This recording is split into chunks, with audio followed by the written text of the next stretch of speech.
Então vamos lá, pessoal. A ideia é a gente conversar sobre punção venosa central guiada por ultrassom e para dar uma noção para vocês aí de como que a gente consegue fazer isso aí. Claro que isso é uma versão resumida aqui, mas a gente vai falar sobre vários tipos de acesso, né? As veias, tudinho e tal. Deixa eu só me organizar aqui e eu paro de olhar para cá que fica mais fácil. Então só um histórico para vocês de como que começou essa história de punção guiada. Tem que falar da punção, né, do acesso venoso central, da forma que ele se originou historicamente. Então, lá em 1733, a gente teve esse Stephen Hales aqui, que foi o primeiro a medir PVC e débito cardíaco em cavalos. Tá? Em 1844, a gente teve Claude Bernard aqui, que fez a primeira cateterização de ventrículos também em cavalos.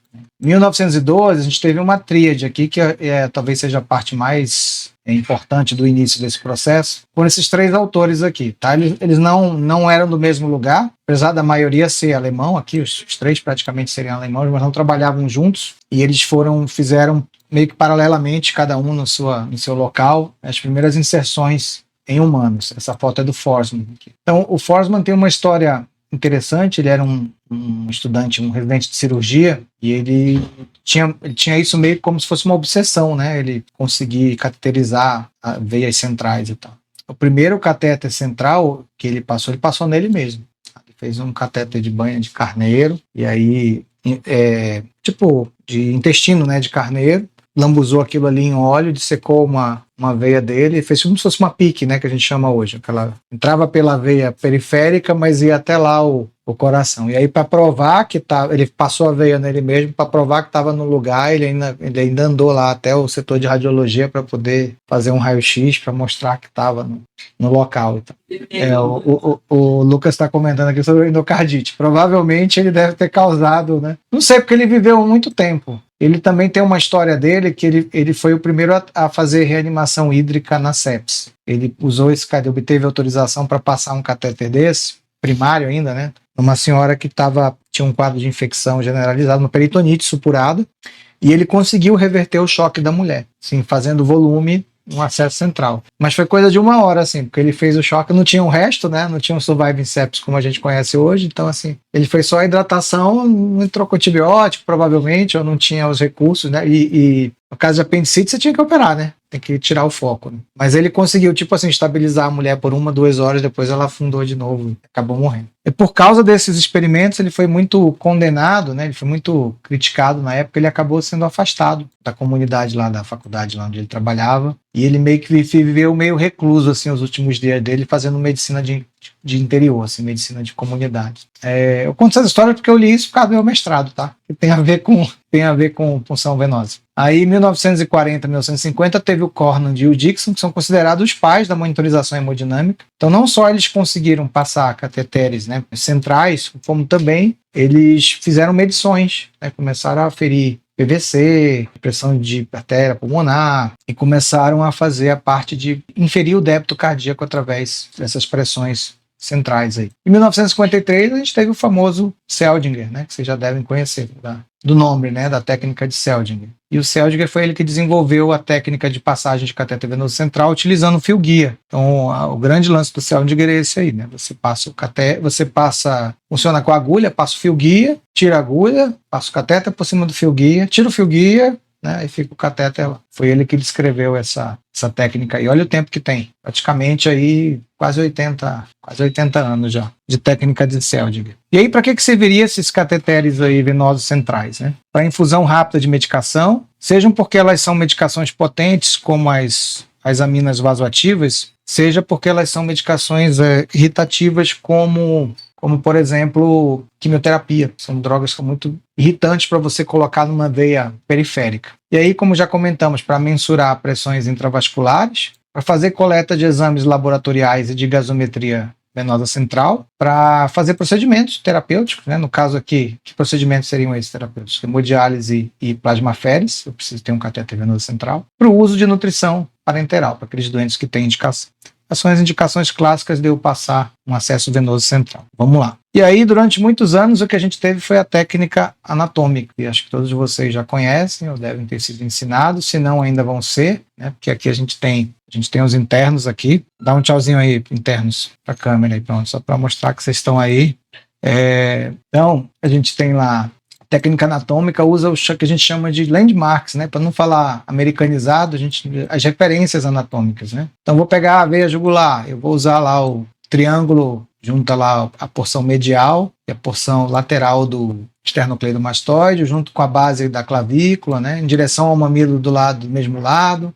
Se eu for puncionar lá a veia subclávia, eu vou entrar na parte, dividir a clavícula em 3 partes, entrar no encontro da porção lateral com a porção medial, em direção à fúrcula, e assim vai, né? As técnicas anatômicas que vocês já conhecem. Só que esse tipo de catéter sempre está um pouquinho associado a complicações, né? Como vocês já devem lembrar. Eu posso ter falha em estabelecer esse acesso venoso, eu posso ter mau posicionamento do catéter, posso ter punção arterial, que pode levar a hematoma.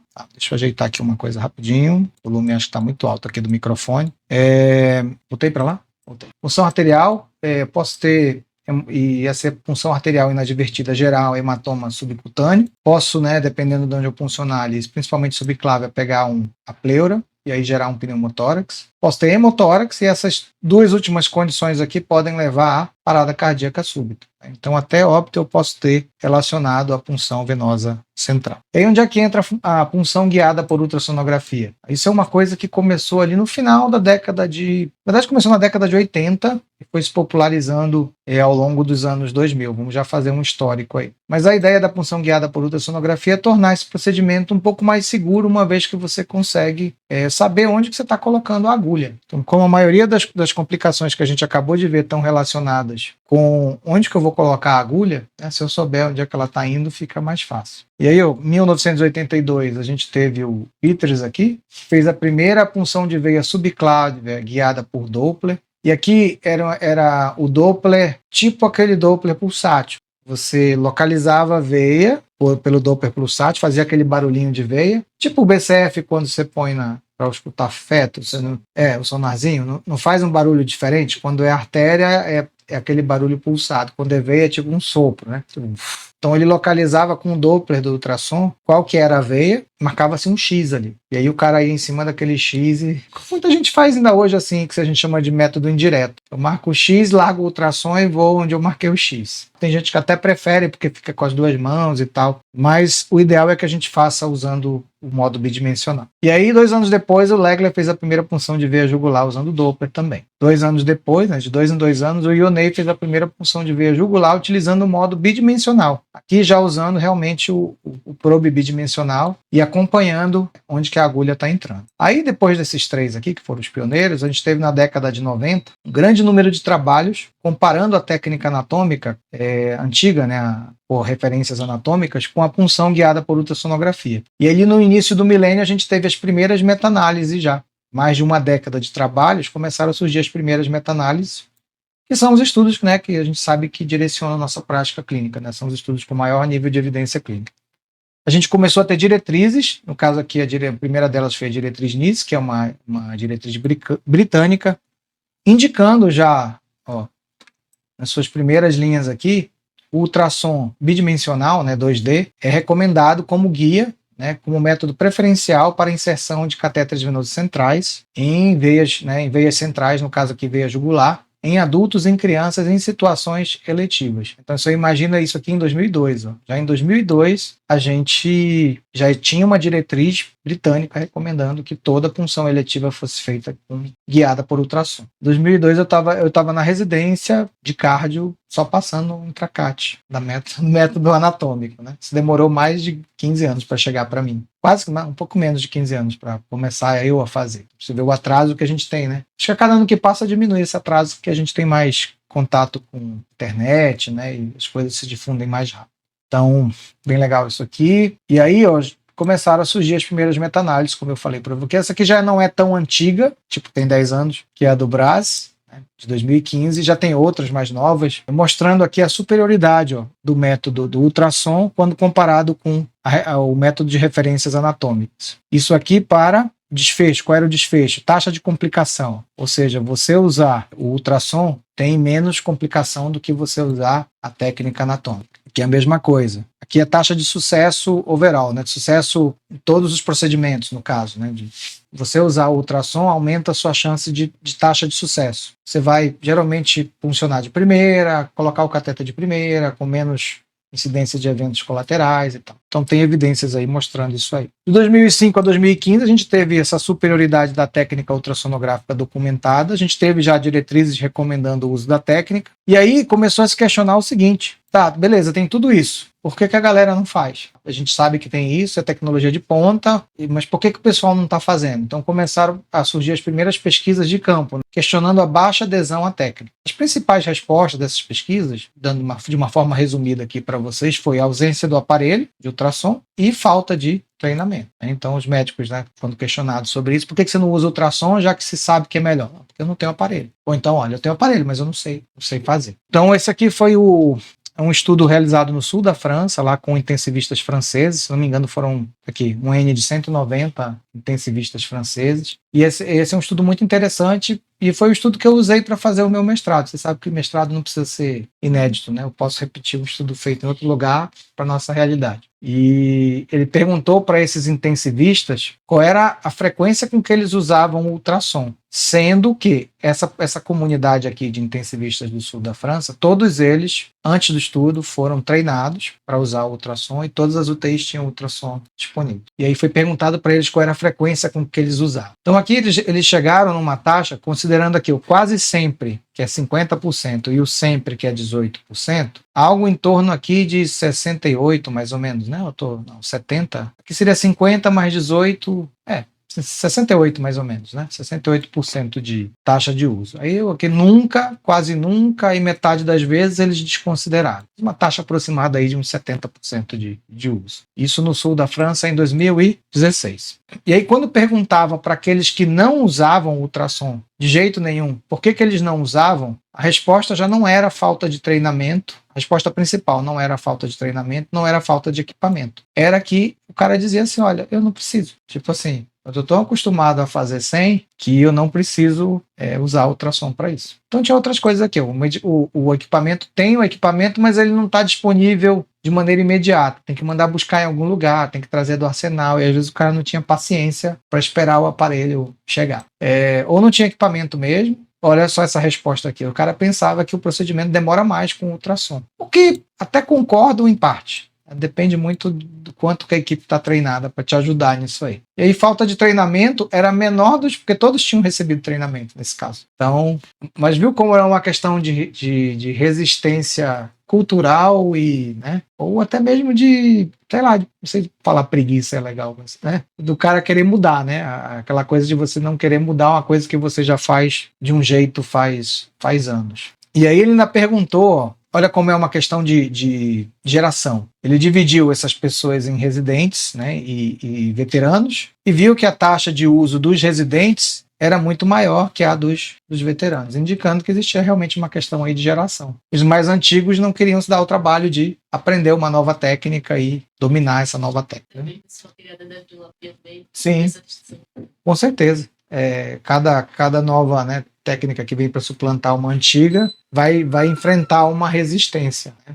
Fique de aprendizado para nós, porque vocês são novos agora, mas daqui a pouco, né, vocês vão ter esses mesmos vícios, essas mesmas, né? Então a discussão aqui é o seguinte, ó, ao longo dessa década aqui, do começo dos anos 2000 até 2018, mais ou menos, que foi a época que eu fiz meu trabalho, a gente teve assim, ó, um crescimento do uso do ultrassom. Então, vários trabalhos. Em 2007, envolvendo anestesistas, apenas 15% dos anestesistas nesse trabalho usavam ultrassom como método de eleição para funcionar acesso venoso central. E desses aqui, nem era de eleição, a maioria era de resgate. Como assim de resgate? Eles tentavam funcionar do método tradicional, quando não conseguia, aí eles pediam ultrassom, que é para ver o que tinha de errado, ver qual era o problema com a anatomia daquele paciente e tal. Aqui o Matava e o Reis, em 2011, também anestesistas viram aqui uma taxa que variava de 33 a 60. Na verdade, 60 é o número absoluto, que correspondia a 33% dos anestesistas lá nos hospitais universitários. Esse Lindgren também na Suíça encontrou 50%. Você vê que à medida que a década vai subindo, você vai aumentando a porcentagem de uso. Então aqui, ó, esse Buchanan aqui em 2014, nos Estados Unidos, encontrou uma taxa de uso de 78%, já é uma taxa muito boa.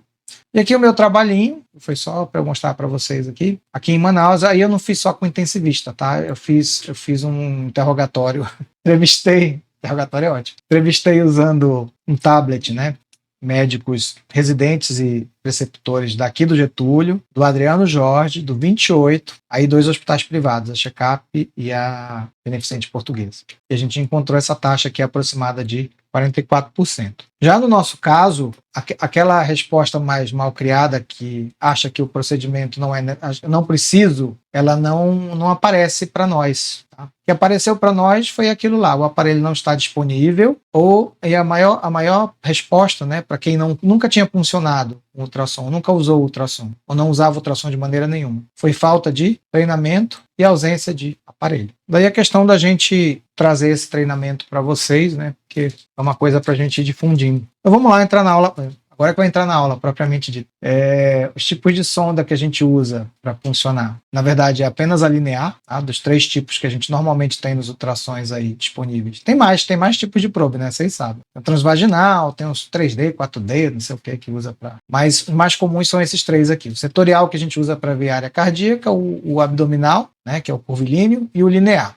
Para punção, sempre eu vou usar o linear, tá? É o probe mais usado para punção. Na verdade, tem que ser ele, né? Não tem outra possibilidade aqui. E por que ele é usado? Porque ele tem alta frequência, é o probe com mais alta frequência desses 3. E o fato dele ter alta frequência diz que ele vai, assim, me garante que ele vai gerar imagens mais nítidas, mais qualidade gráfica, com mais detalhes. No entanto, é uma característica do som. Quanto maior a frequência dele, quanto mais ele se repete, mais hertz ele tem, menos ele penetra, menos ele avança nos tecidos. E você vê isso nas emissoras de rádio. Posso fazer um paralelo aqui, se vocês quiserem perder um tempo com isso. Mas o que a gente tem nas rádios hoje em dia? É FM, né? A FM é o quê?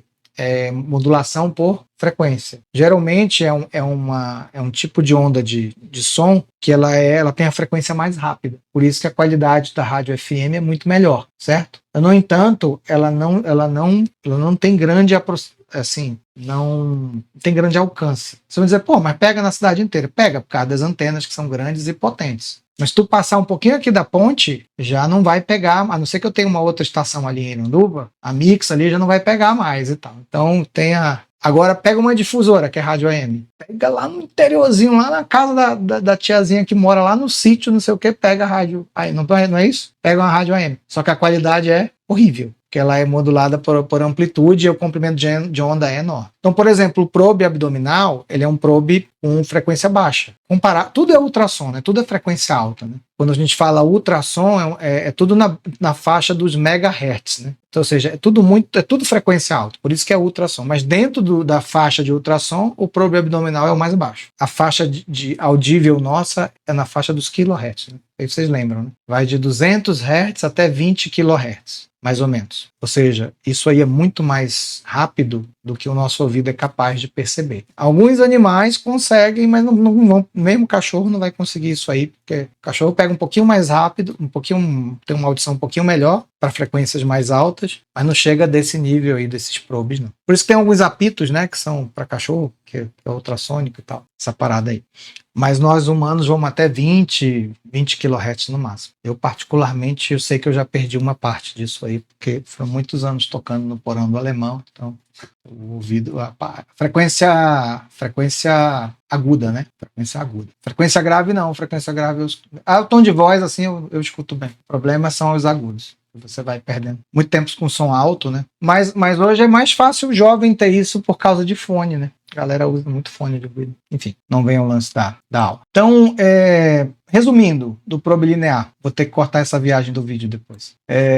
Resumindo o probe linear aqui. Eles são alta frequência, pouca penetração, mas geram imagens nítidas e sem distorção. Sempre que eu vou vou configurar lá o aparelho de ultrassom, eu escolho um preset. O que é um preset? Uma pré-configuração. Porque cada imagem que eu vou escolher lá no ultrassom, eu posso escolher ganho, profundidade, brilho, tem uma série de ajustes de imagem lá que eu faço. E a máquina já vem com umas pré-definições de fábrica. Você já viu isso lá, né? Quando você vai escolher o probe, ele já te dá tireoide, coração, abdômen, partes moles, não sei o que. Então isso é justamente para você já meio que deixar pré-configurado para aquele órgão que você vai examinar, tá? Quais são os presets que eu vou usar para punção? Pode ser o preset vascular, se tiver disponível. Tá? Eu particularmente gosto de tireoide, preset de tireoides partes moles. Qual é a diferença do tireoides / partes moles para o vascular? A qualidade da imagem e a taxa de amostragem da imagem. O preset de tireoide, ele mostra mais detalhes, você consegue ver mais estruturas em volta do vaso, então ver uma trombose, ver um nódulo, às vezes você vai fazer um exame, um pré-exame para funcionar alguém e descobre um nódulo de tireoide, é muito comum isso aí. Ou acha alguma outra coisa que o cara tem ali que você nem esperava. Mas se você usar o preset vascular, ele aumenta muito o contraste.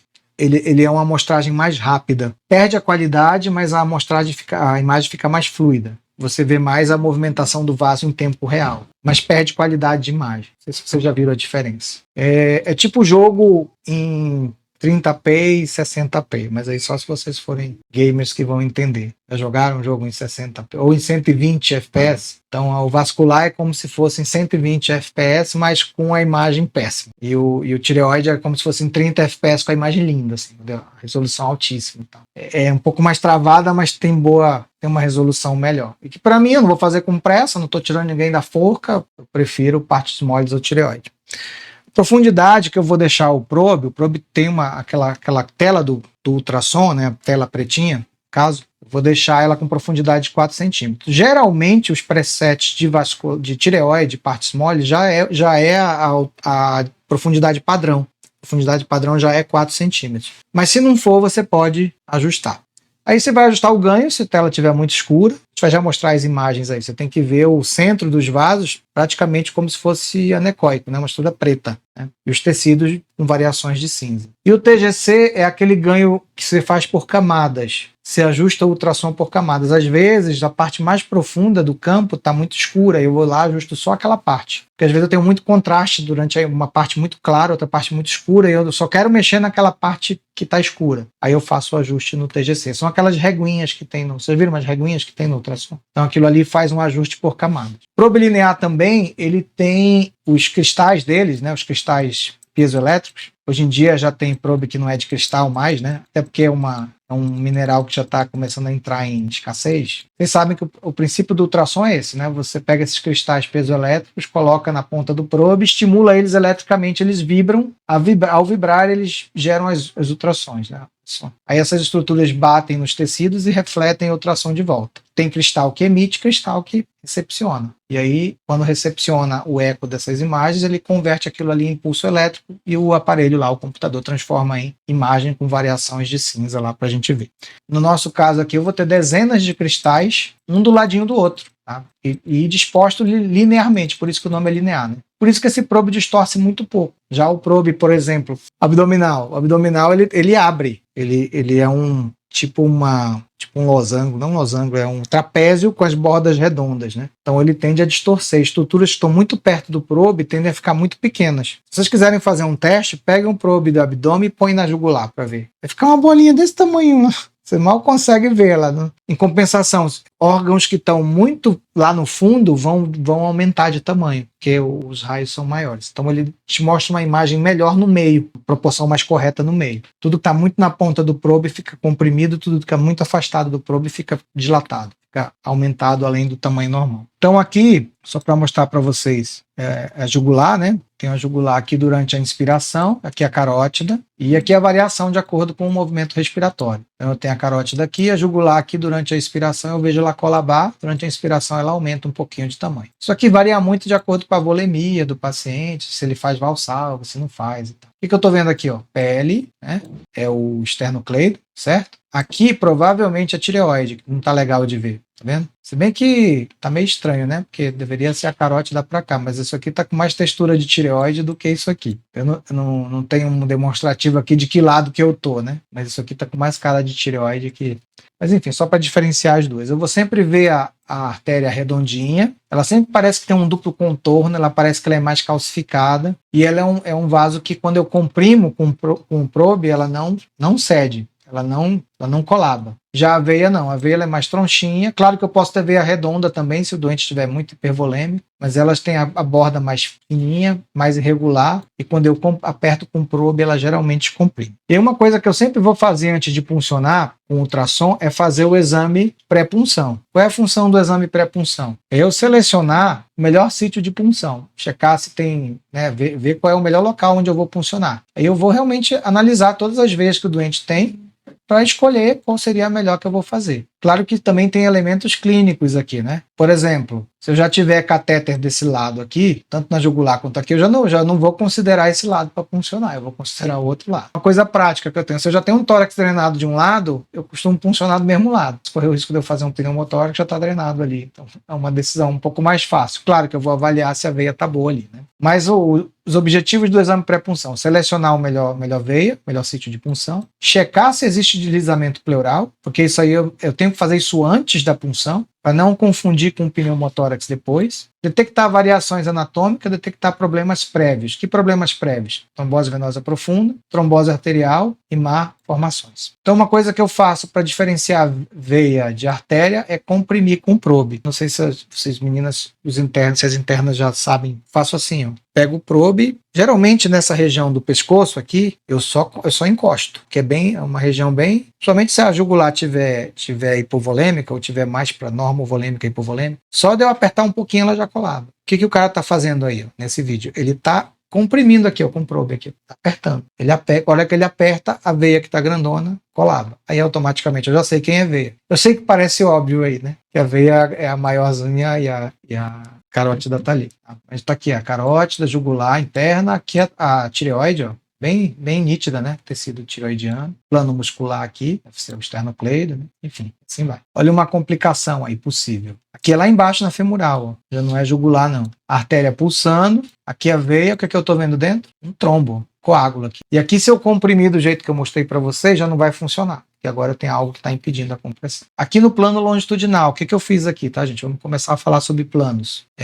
Quando eu ponho aqui o probe desse jeito, ó, olhem para cá. Quando eu ponho desse jeito, eu vou ter essa primeira imagem, essa aqui, né? Então, quando eu ponho o probe aqui, ó, assim, desse jeito, eu estou seccionando os vasos, não estou seccionando, é a imagem, né? Seccionando os vasos no plano transversal, no eixo curto. Então, eu vou ter essa imagem aqui, ó. Agora, se eu faço isso aqui, ó, eu vejo essa imagem aqui, longitudinal. E aí o trombo visto no outro eixo, ok? Então, isso aqui é um achado, o cara foi puncionar e encontrou isso aí. Aí, sobre o exame pré-punção. Se a escolha, se eu decidir que eu vou puncionar axilar, subclávia, né, ou jugular, aí eu tenho que verificar se o doente tem deslizamento pleural. Se for femoral, não precisa. Só se eu for puncionar veias superiores aqui, do tórax para cima. Não precisa, porque não tem risco de eu fazer pneumotórax lá na femoral, né? Vai ser muito difícil. Então, qual é a ideia do deslizamento pleural? Eu colocar o probe bem aqui, ó. Vou até mudar essa tela para cá. Bem aqui no segundo espaço intercostal. E aí eu vou ter essa imagem que eu estou mostrando para vocês aí, ó. Tá vendo aqui? Pele, tecido celular subcutâneo, plano muscular, que eu tenho costela. Como é que eu sei que é costela? Tem sombra acústica embaixo e eu tenho a linha pleural se movimentando. Vocês conseguem ver o deslizamento pleural aí? Dá para ver, né? Direitinho. Importante citar aí que esse deslizamento pleural é duas pleuras que eu tenho, a parietal e a visceral. Então a parietal ela é fixa e a visceral desliza sobre ela. Claro que no ultrassom eu não consigo diferenciar uma da outra. Então, se eu tiver deslizamento pleural, eu não tenho pneumotórax, porque uma pleura está encostando na outra. Se tiver ausente, eu vou considerar que o pneumotórax é possível. Não necessariamente a ausência de deslizamento pleural significa pneumotórax. Pode ser que as pleuras grudaram por algum motivo e não estão soltando. Por exemplo, o cara tinha um empiema, uma infecção ali na pleura que, quando consolidou, fibrosou, grudou uma pleura na outra, resultante de processos inflamatórios. As pneumonias fazem isso também. Aderência por cirurgia prévia, os processos inflamatórios pleurais. Inclusive, existe até um procedimento, né, que o cirurgião torácico faz para você... eu sempre dou o exemplo, infelizmente, da minha mãe. Minha mãe teve câncer de ovário com metástase pleural. E ela tinha derrame pleural de repetição. Então, para questão de qualidade de vida, para melhorar a qualidade de vida dela, o que o cirurgião torácico fez? Fez um a pleurodese, né? Foi por vídeo, abriu lá a pleura no vídeo, né? Entrou com vídeo na pleura e jogou um talco lá dentro. Um talco estéreo próprio para isso, para gerar um processo inflamatório para que pleura grudasse com pleura. E aí parasse de fazer derrame pleural. Porque era uma rotina que estava assim, uma vez por semana tinha que fazer toraxentese, por questão de alívio. Então, pelo menos nesse sentido, parou de fazer derrame pleural, porque uma pleura grudou com a outra. Mas deu para entender aí a questão, né, do deslizamento pleural. Aí eu tenho que fazer isso antes, tá, gente? Porque se eu não fizer antes e eu puncionar e fizer depois da punção e ver que não tem deslizamento pleural, eu vou ficar na dúvida se o doente já tinha ausência de deslizamento pleural antes e eu não vi, ou se eu que gerei aquela ausência ao fazer um pneumotórax. Não sei se deu para entender. Então, por isso que eu tenho que fazer antes. Antes e depois. Só precisa de ponto aqui, você faz dos dois lados. Dos dois lados, mas já é o suficiente.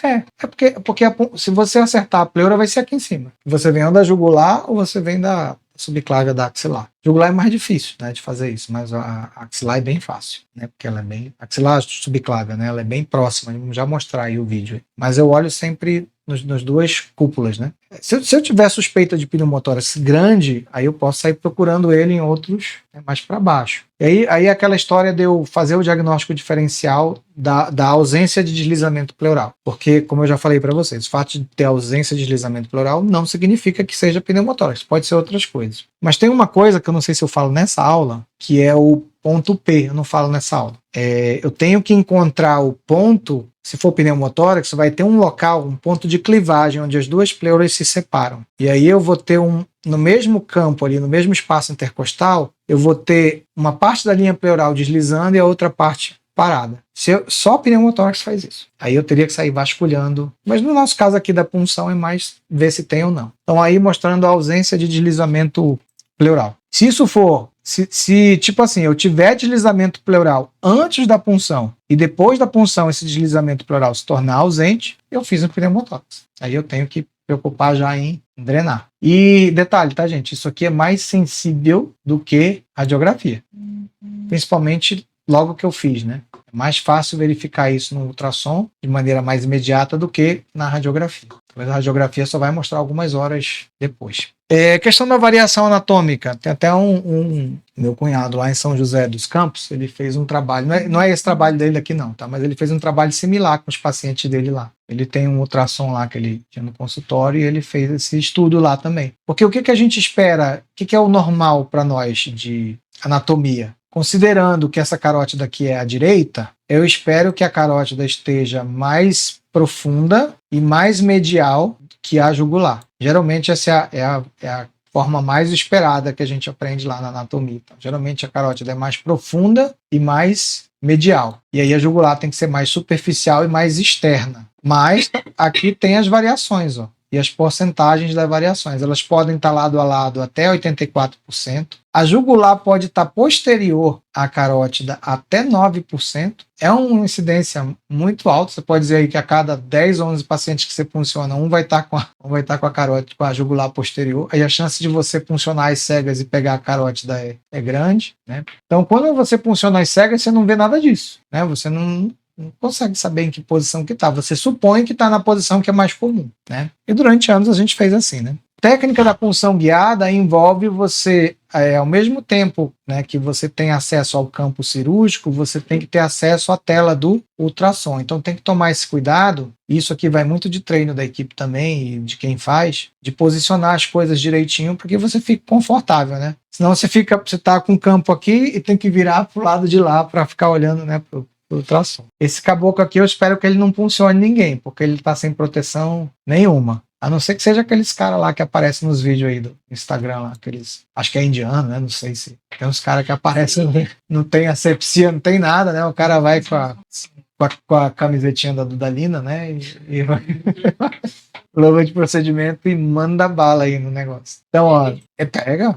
Não, os caras têm habilidade, pô. Se bem que tem um vídeo daquele lá que eu acho que ele pegou a artéria. Parece groselha o sangue, assim. Enfim. Então, lembrar que... E outra coisa, né? Cobrir o paciente com o corpo inteiro, né? Esterilização completa e tal. A gente vai falar mais sobre isso aqui na frente, tá? Mas posicionar e como eu vou mostrar também, proteger, né, o probe, né? No pré-exame eu não preciso proteger o probe, só higienizar mesmo, né? Principalmente se ele já veio de outro paciente, né? Na verdade, o certo é sempre que você usar, você higieniza o probe para ficar limpo para o próximo. Mas na hora da punção ele tem que estar protegido com um protetor estéril. Então, proteção estéril do probe, né?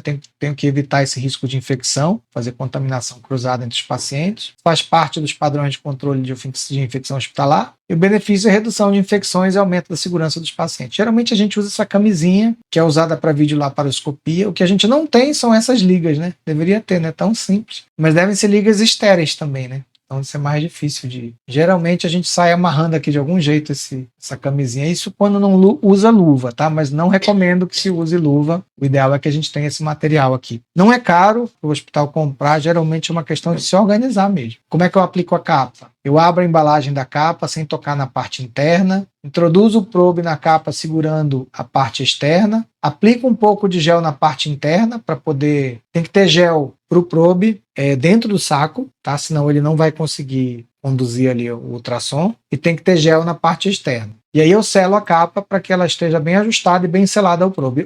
O plástico tem que estar grudadinho no probe, com gel entre ele, na parte de dentro. E aí você tem que evitar bolhas de ar entre a capa e o probe para que não dê artefato de imagem. Já para a pele do doente, o ideal, eu nunca vi isso, tá, na prática, é gel estéreo. Existe, muito prazer, existe o gel estéreo, mas eu nunca vi em nenhum hospital que eu trabalho, mas existe. Então seria o ideal. Que quando não tem, o que a gente usa? Ou usa soro fisiológico mesmo, né, que tá aqui, você abre na hora e joga lá no campo, ou usa clorexidina alcoólico ou clorexidina em gel, tá? Lembrando que se você usar o alcoólico, tem que ser rápido, né, porque ele vai evaporar e rapidinho você vai... pode ser. Quando eu falo soro fisiológico, pode ser água destilada, pode ser... Desde que seja algo estéreo, né, que você abra na hora e já aplique ali. Não pode ser o gel aqui, aquele gel que fica lá no lado do aparelho do ultrassom, não, tá? Por favor, tem que ser um desses, um soro fisiológico ou um outro dispositivo desse. Então, o que eu tinha mostrado para vocês, a questão dos eixos. Para todo tipo de punção, eu vou ter essas três opções. O eixo transversal ou o eixo curto, que é esse aqui, ó, o probe corta o vaso num corte transversal, e o eixo longo ou o eixo longitudinal, que vai ver o vaso de comprido, né, como o caboclo fala aqui, vai ver o vaso esticado. E eu posso fazer um meio termo entre os dois, que é o eixo oblíquo. Qual é a vantagem do eixo curto? E aqui eu estou mostrando uma punção de veia jugular, certo? A vantagem do eixo curto é essa aqui. É ideal para iniciantes, permite visualizar a veia e a artéria ao mesmo tempo. Eu não estou vendo aqui, ó, veia e artéria simultaneamente, então é mais fácil de eu evitar acidente arterial, porque eu estou vendo veia e artéria o tempo inteiro. Permite ajuste rápido no direcionamento da agulha, já que eu estou vendo, né, a veia e a artéria, eu consigo ajustar para onde a agulha vai. No entanto, no eixo transversal pode ser difícil eu localizar a ponta da agulha. Então esse é o principal problema do eixo transversal, mas é o que a gente mais recomenda para quem está começando a puncionar. Observem aqui, ó, a cabeça da pessoa está para cá, tá? A clavícula está aqui, esse mondrongo aqui é porque foi anestesiado, né? Então tem como é que chama aqui? Um botãozinho anestésico, probe posicionado aqui de forma transversal e o colega puncionando bem no meio do probe. Geralmente o que é que eu faço? Ponho a veia bem localizada no meio do probe e aí punciono. Sobre a questão da agulha, como é que eu faço? Eu já tem um slide para isso, vamos mais para frente. Por enquanto estou mostrando os eixos, né? Aqui a jugular no plano longitudinal. Olha a posição do probe agora. Eu estou entrando praticamente na lateral do probe. Então agora eu estou fazendo...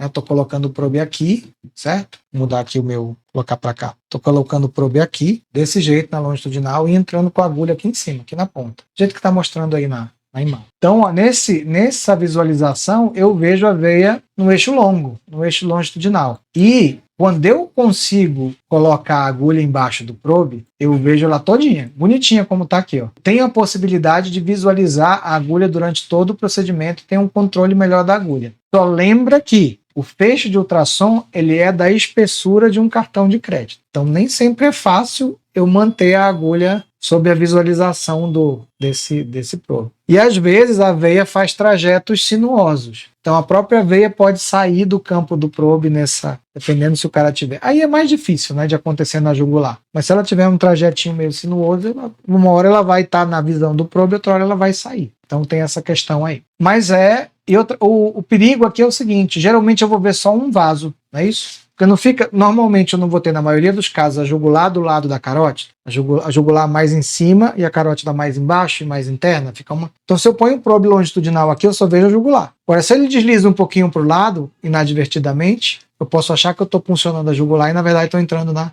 carótida. Não sei se deu para vocês entenderem, porque eu só vejo uma. Facilita a minha vida se uma estiver embaixo da outra. Aí eu vou ver jugular em cima e carótida lá embaixo. Mas isso é uma variação anatômica, né? Eu não posso contar com essa sorte. Então, é uma função legal. Tá aí a agulha entrando, ó. Olha como você vê a agulha entrando no... Aqui foi a situação que eu falei para vocês, ó, jugular em cima, artéria embaixo, ó, carótida embaixo. Nesse caso desse paciente aqui, tinha essa variação anatômica que permitia eu visualizar os dois vasos. E aí eu sei que eu estou entrando na veia. Juro que dá para ver a ponta da agulha bonitinha entrando? Esse tipo de visualização no eixo curto é difícil. E por último, o acesso oblíquo. Transversal é assim, né? É isso? Transversal é assim. Longitudinal é assim, certo? O oblíquo é isso aqui, né? É na diagonal. Na diagonal, e eu entro como se fosse, eu entro com a agulha como se fosse o eixo longitudinal. Então, eu vou ter metade do caminho. Qual é a vantagem de eu ter metade do caminho?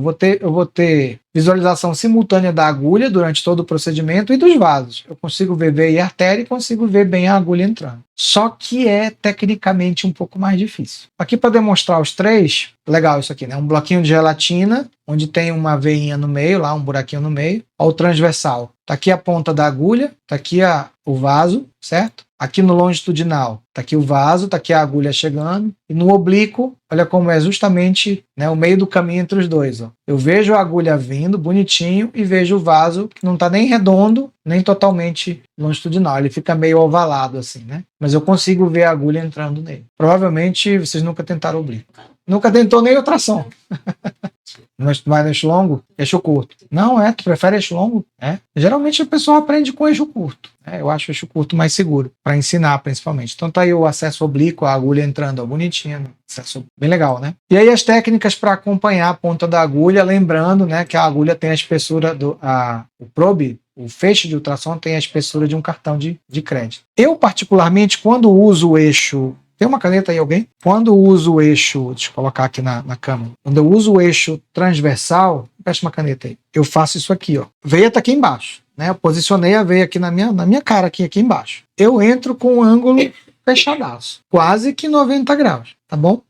Eu faço isso. Estou explicando para vocês, mas vou explicar todas as formas. Por que eu entro com esse ângulo fechado? Não sei se estou explicando aí, eu estou me cobrindo aqui. Por que eu entro com esse ângulo fechadaço aqui? Para a agulha não sair do probe. Porque se eu entro 45 graus, como seria a técnica anatômica, o que vai acontecer? A ponta da agulha vai passar do feixe do probe, eu vou ver o meio da agulha e vou estar achando que esse meio da agulha é a ponta. Quando na verdade a ponta já está lá na carótida, ou lá no pulmão. Tá? Não precisa exagerar tanto, mas pode acontecer. Agora, quando eu faço isso também, eu não vejo a agulha direito. O que eu vou ver é os tecidos se mexendo, eu vou ver que ela está passando por ali pela movimentação tecidual. Não vou ver bem a ponta da agulha. O que eu posso fazer para melhorar essa questão da ponta da agulha? O que o slide está sugerindo aí? Eu posso inclinar o probe para procurar a ponta da agulha. Fazer báscula, né, do probe. E para ponta aqui para o feixe acompanhar a ponta da agulha. Não sei se deu para entender. Como está mostrando aí a imagem. Tá? A outra possibilidade de eu fazer é usar esse método aqui de creep, que é exatamente isso aqui. Ó. Eu posso entrar 45 graus para quem é medroso, e aí eu vou fazendo o seguinte, ó. Eu vou entrando, ainda não vi a agulha. Está mostrando lá no primeiro slide. Eu vou entrando, ó. A ponta da agulha entrou no campo do probe, o que vai acontecer? Eu vejo essa primeira bolinha aqui, ó. Vejo a agulha aqui, ó. Cadê? Tá vendo aqui a pontinha da agulha? Tá aqui o vaso, tá aqui a pontinha da agulha. Aí o que eu faço? Tô aqui, né? Corro o probe para frente. Vai sumir a agulha, correto? A veia continua porque eu tô no trajeto dela. O que eu faço? Introduzo a agulha. Até o quê? Até a pontinha aparecer de novo. Que é o que acontece aqui, ó. Tá vendo? A agulha encostou no vaso. Aí o que eu faço? Beleza, já tô lá. Ando para frente de novo. Introduzo. O que ele fez? Ó, a agulha está pressionando a artéria para entrar. Ó, tá vendo? Quando eu vejo lá de novo. Aí eu ando um pouquinho mais, forço um pouquinho mais, a agulha vai entrar no vaso. Deu para entender isso aí? Como é que... Eu vou correndo o probe para frente e vou introduzindo a agulha à medida que eu corro o probe para frente. Uma coisa de cada vez. Dessa forma eu não perco a ponta da agulha de vista. E posso usar os 45 graus para quem é medroso, não quer fazer a punção 90 graus ali radical e tal. Quando você faz 90 graus, que nem eu estou explicando para vocês, pegou o vaso, pegou a veia, tá, saiu sangue na seringa, inclina, aspira de novo para 45, para ver se o sangue continua vindo, para ver se não saiu da veia quando inclinou. Por quê? Porque se tu enfiar o guia assim, pode ser que ele não progrida. Se tu enfiar o guia dessa maneira aqui, tem que dar uma inclinada, funciona, pegou a veia, tá voltando sangue, o que você faz? Inclina e aí aspira de novo para ver se o sangue continua vindo. Tá vindo, aí passa o fio guia. Uma maneira de vocês fazerem. Ou segue essas dicas aí. Beleza, gente? Isso aí vai servir para todas as funções de todas as veias, para a gente não se perder muito. Vamos lá para a subclávia. Também mesma coisa, tá? Eu posso ter eixo curto e eixo longo. Já aviso para vocês que subclávia ou axilar, geralmente a gente vai pegar mais axilar, que seria praticamente aqui, né? Praticamente já aqui no ombro. Porque muito perto aqui da subclávia, o que vai acontecer? Eu tenho os dois ossos. Nessa janela aqui da veia subclávia, eu tenho as coisas que o ultrassom não gosta. O que o ultrassom não gosta? Ar e osso. O ar reflete, o osso absorve. Eu tenho as duas coisas que o ultrassom não vai.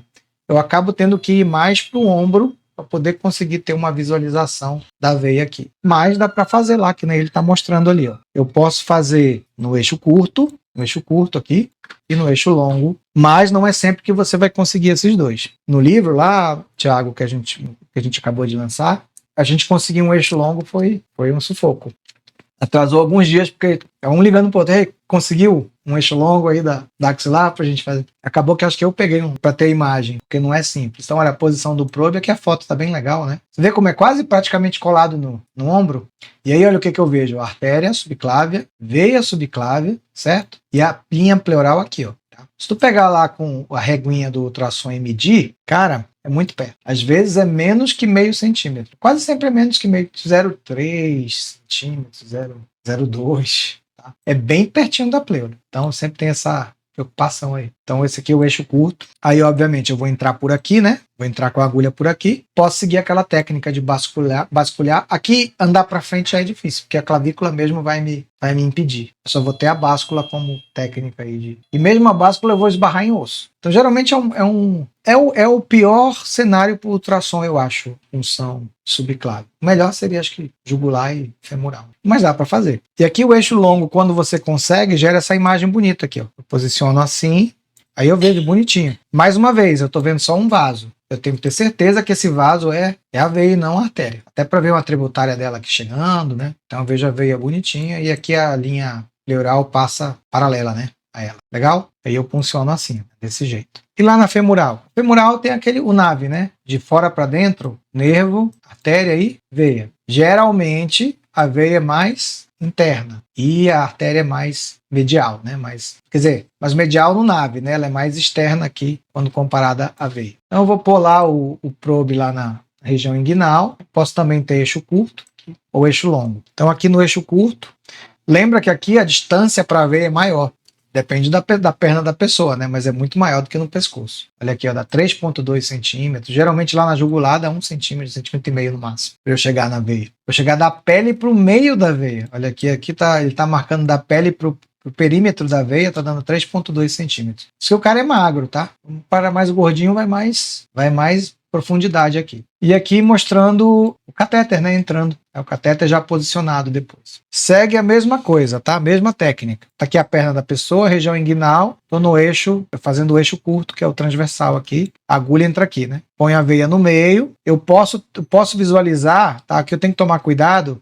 Na verdade, o certo é isso aqui, né? É eu ter a cabeça do Mickey, né? Que a gente chama lá no livro, a gente coloca isso aqui. É o sinal da cabeça do Mickey. Onde a cabeça do Mickey é o que eu quero funcionar, que é a veia femoral profunda. Uma orelha do Mickey é a veia femoral superficial e a outra orelha do Mickey é a artéria femoral. É o sinal da cabeça do Mickey, lá que eu vou ver. Só tem que tomar cuidado aqui para não pegar a femoral superficial. E aí eu posso também, depois que eu passo o catéter, eu posso checar o posicionamento desse catéter. Posso colocar o probe lá. Aqui no eixo curto, eu vejo o catéter tipo uma boquinha assim, né? Aqui no eixo longo, eu vejo ele. Geralmente eu vejo a parte anterior e a parte posterior do vaso. Posso fazer isso com fio guia também, tá? Só que fio guia eu vou ver só um fio metálico. Tá aí, ó, fio guia. Ele é mais fininho, né? Entrando no vaso. Se quiser checar o posicionamento do fio guia antes de passar o catéter, geralmente não é necessário, né? Quando ele corre bem, quando tiver aquelas resistências, né? Que você passa meio com medo, aí vale a pena às vezes dar uma olhada. Tá? Mais uma visualização do posicionamento do fio guia,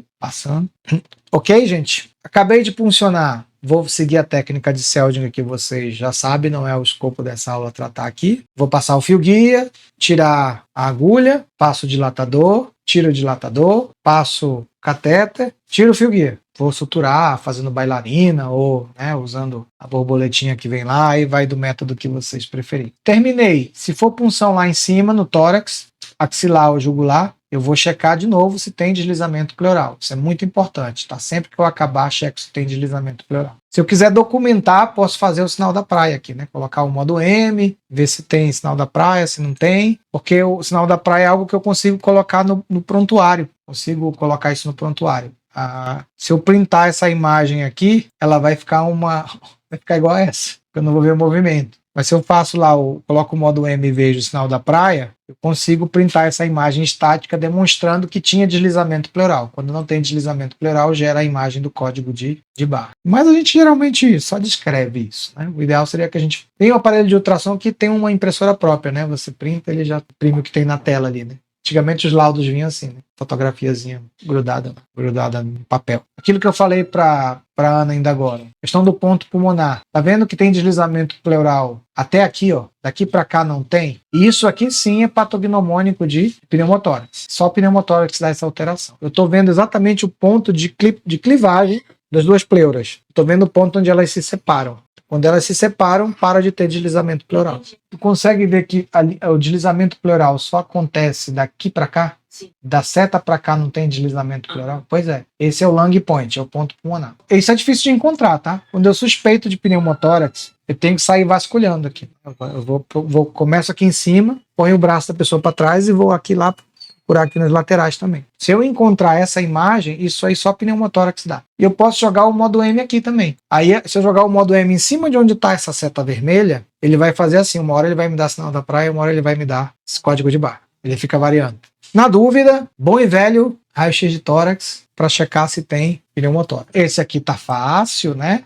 Tá aqui, né? Pneumotórax é isso aqui, né? Aqui é o pulmão, tá colabado. Essa parte mais escura aqui é o ar. A dica é olhar a trama. Olha como desse lado que não tem pneumotórax, tá pretinho, mas tem trama vascular. Aqui, ó, tá mais condensado, porque é o pulmão espremido. E aqui onde tem ar, não tem trama vascular. Então eu sei que isso aqui é tudo ar. Nem todo pneumotórax vai ser lindo e nítido assim. Tem uns laminares que passam batido. Lembrando que ele pode ser hipertensivo, né? E o pulmão se limitou só a isso aqui, ó. Eu já começo a ter desvio da traqueia, das estruturas, né, do mediastino para o outro lado. Ou seja, isso aqui está gerando pressão enorme nos vasos da base e fazendo o coração entrar em colapso. Um doente prestes a morrer. Tem uma parada cardíaca aqui, porque esse coração não vai conseguir contrair com essas pressões muito elevadas aqui nos vasos da base. A agulhinha no segundo espaço costuma resolver, né? Pelo menos depois drenar.